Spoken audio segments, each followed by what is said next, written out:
अस्सलामुअलैकुम dear students, complex analysis lecture 2A में आप लोगों को खुशामदीद कहता हूँ। आज का हमारा टॉपिक है आइसोलेटेड सिंगुलैरिटी। आइसोलेशन आजकल आप लफ्ज़ काफ़ी जानते होंगे, जिसमें आइसोलेशन वार्ड्स बनाए जाते हैं। कोरोना वायरस के पेशेंट्स को रखा जाता है, अलहदा करके रख दिया जाता है। तो इसी तरह से आइसोलेटेड सिंगुलैरिटी जो एक अलग से सिंगुलैरिटी हो। सिंगुलैरिटी को हमने पहले डिस्कस किया कि z is equal to a point पर सिंगुलैरिटी उस सूरत में होगी फंक्शन एफ ऑफ जी की, जब के हमारे पास z इज इक्वल टू ए पर फंक्शन एनालिटिक ना हो, यानी कि सीज टू बी एनालिटिक, यानी कि एनालिटिक को ख़त्म कर दे। तो इसके बाद अब हम डिस्कस करते हैं आइसोलेटेड सिंगुलैरिटी। अब point z is equal to a is said to be an isolated singularity. z is equal to a isolated singularity कहलाएगा of function f of z। f of z function का isolated singularity कहलाएगा if f of z is analytic at each point in the neighbourhood of f of z। Neighbourhood of z is equal to a, z is equal to a की neighbourhood पर, यानी कि neighbourhood के सारे points पर तो analytic हो, लेकिन except z is equal to a, यानी कि z is equal to a के अलावा बाकी सारे पॉइंट्स पर एनालिटिक हो।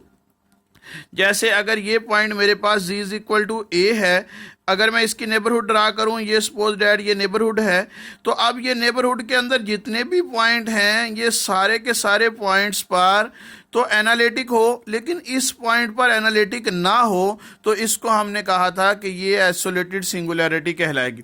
जैसे फॉर एग्जांपल है हमारे पास,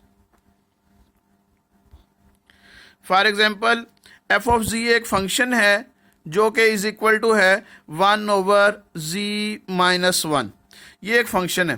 तो अब अगर ये फंक्शन है तो अब इसमें कोई ना कोई ऐसा पॉइंट जिसमें अगर हम इसकी वैल्यूज़ को पुट किया जाए तो इस पर फंक्शन एनालिटिक ना रहे, यानी कि अगर मैं z is equal to 1 put करता हूँ, अगर z is equal to 1 put करूँ तो अब देखें z is equal to 1 put किया तो यहाँ पे ये 1 - 1 0 हो जाएगा, 1/0 इन्फिनिटी। तो इसका मतलब है फंक्शन एनालिटिक ना रहा, यानी कन्वर्ज नहीं किया।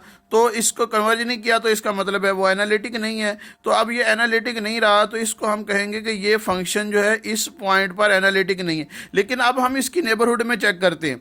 अगर मैं इससे z इज इक्वल टू 1 से थोड़ा सा फंक्शन को नीचे ले लेता हूँ, रियल नंबर पर ही ले रहता हूँ।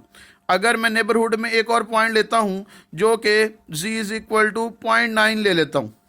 अब 0.9 लूँ, 0.9 अगर मैं इसमें पुट करूं 1/0.9 - 1, तो ये हमारे पास ये फंक्शन बन जाएगा वैल्यूज़ -1/0.1, यानी कि ये वैल्यू आ जाएगी हमारे पास। अब ये फंक्शन इस पॉइंट पर एनालिटिक है और इस पर एनालिटिक नहीं है, नॉट एनालिटिक। तो इसका मतलब है z इज इक्वल टू ए पर तो z is equal to a, यानी कि z इज इक्वल टू 1 पर तो एनालिटिक है, लेकिन z इज इक्वल टू 1 की किसी भी नेबरहुड पर लिया तो एनालिटिक नहीं था। तो इसका मतलब है कि ये फंक्शन इस पॉइंट पर एनालिटिक नहीं है, बाकी सब पर एनालिटिक है। तो इस पॉइंट पर आइसोलेटेड सिंगुलैरिटी एग्जिस्ट करेगी। तो इसको हम आइसोलेटेड सिंगुलैरिटी कहेंगे कि अगर नेबरहुड के सारे पॉइंट्स पर तो सिंगुलैरिटी हो या एनालिटिक हो, लेकिन इसके इस पॉइंट पर एनालिटिक ना हो, तो उसको हम कहते हैं कि ये आइसोलेटेड सिंगुलैरिटी है।